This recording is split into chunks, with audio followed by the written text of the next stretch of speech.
annual GDP.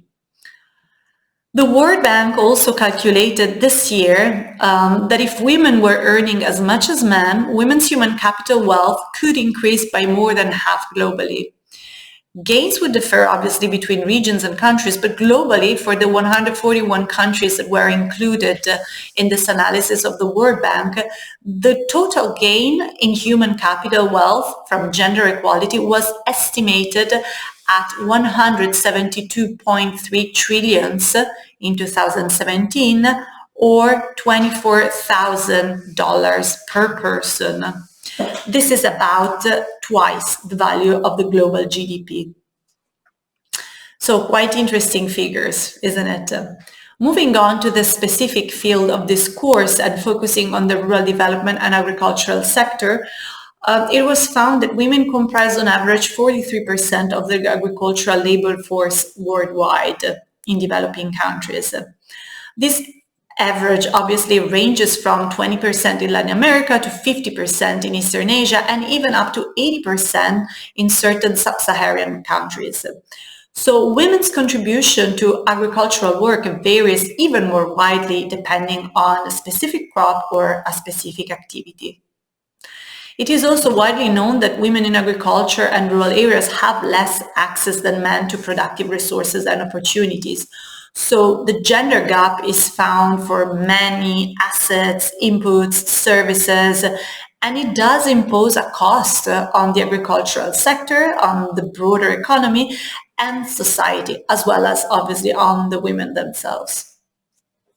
So it was calculated that if women had the same access to productive resources as men, they could increase yields on their farms by 20 to 30%. This increased yield could raise total agricultural output in developing countries by 2.5 to 4%. Production gains of this magnitude could reduce the number of hungry people in the world by 12 to 17%. And again, the potential gains would vary by region depending on how many women are currently engaged in agriculture and how much production or land they control and how wide is the gender gap they face. Nevertheless, these are pretty impressive numbers. So these potential productivity gains or also economic gains are just the very first round of social benefits that would come from closing the gender gap. And there is a vast literature that testifies that when women control additional income, they spend more than men on food, health, clothing, and education for children. So this overall has positive implication for the immediate well-being as well as long-run human capital formation and economic growth. So women's empowerment is directly correlated with the nutrition security of household members and children in particular. So if we consider women and their specific opportunities and constraints, we can also design projects and policies that are more relevant for our target population in rural areas overall, and hence being able to tackle rural poverty and its niches in a much more effective and sustainable way. So all of these considerations, the economic gain consideration, the social benefits considerations, and the considerations related to the improvements on the relevance and the effectiveness and the sustainability of projects really make us understand why gender equality is so important.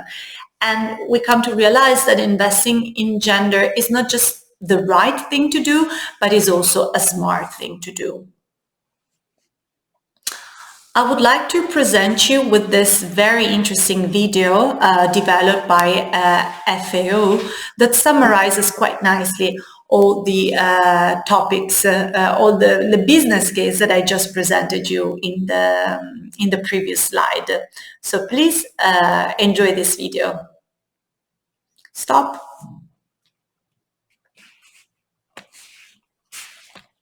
Resume.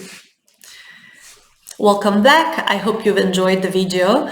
And I would like now to walk you through a gender glossary. So providing you with some definitions over the terminology that we've been starting to use and that will recur during this online course.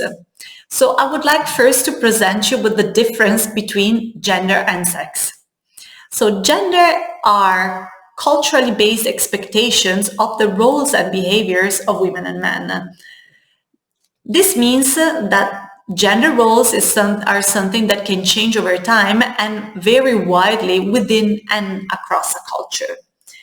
Sex instead is something that is biologically determined and relate to specific aspects of being female and male. Just to give you an example, only women can give birth to children, but who takes care, and that's a biologically determined fact, but who takes care of the children varies around the world because it relates to a gender role.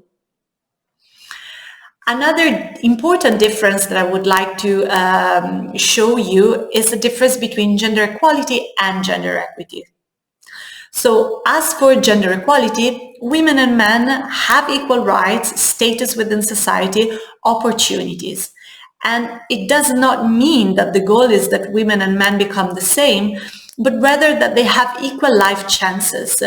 And this does not only apply to equality of opportunity, but also equality of impact and benefits arising from economic, social, cultural, and political development.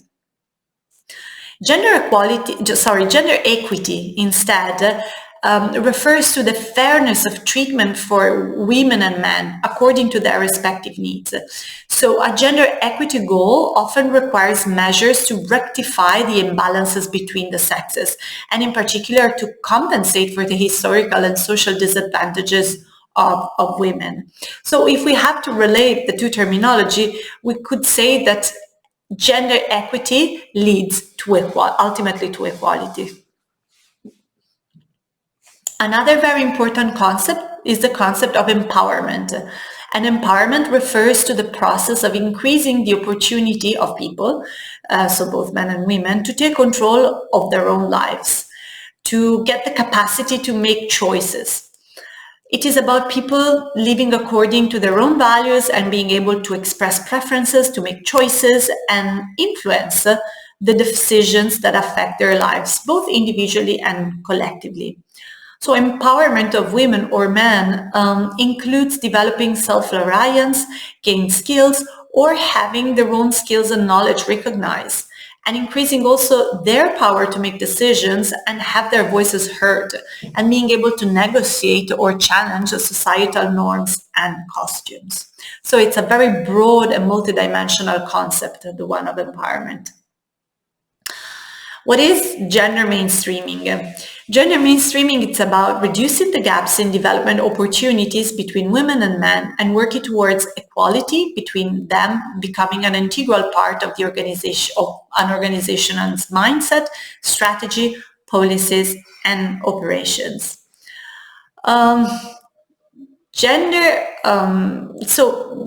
mainstreaming also means integrating a gender equality perspective at all stages and level of policies, programs, and projects with the objectives of reducing the gap in development opportunities between women and men.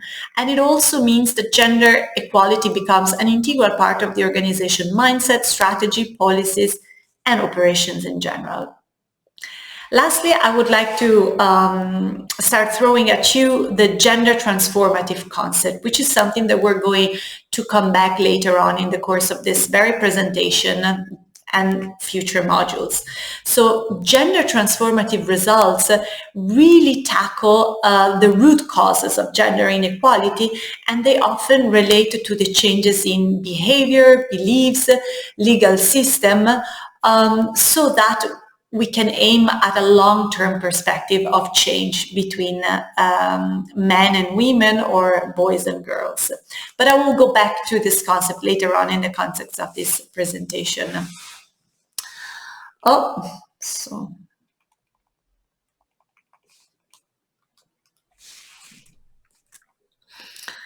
Here we move on to a very interesting framework for gender analysis. Why are analytical frameworks important? They are important because they can help to read and categorize different areas of gender-based inequalities.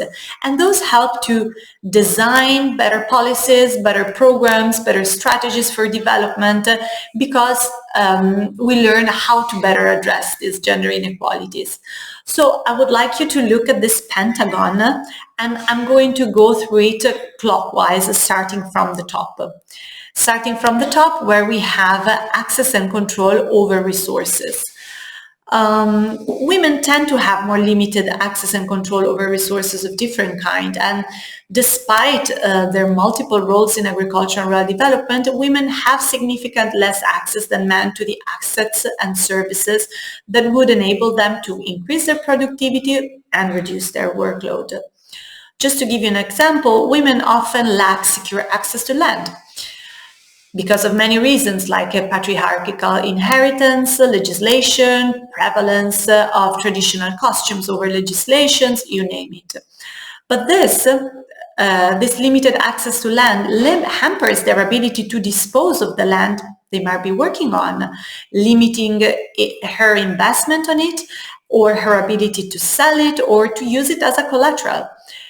And the same issue can be found for property of assets of different kinds. For instance, agricultural tools, hardware of the house, or the property of the house itself. So all in all, women's access to financial services tend to be also often constrained, but this lack of access over lack of ownership over assets. And on top of that, we have a lack of collaterals, requirements of having,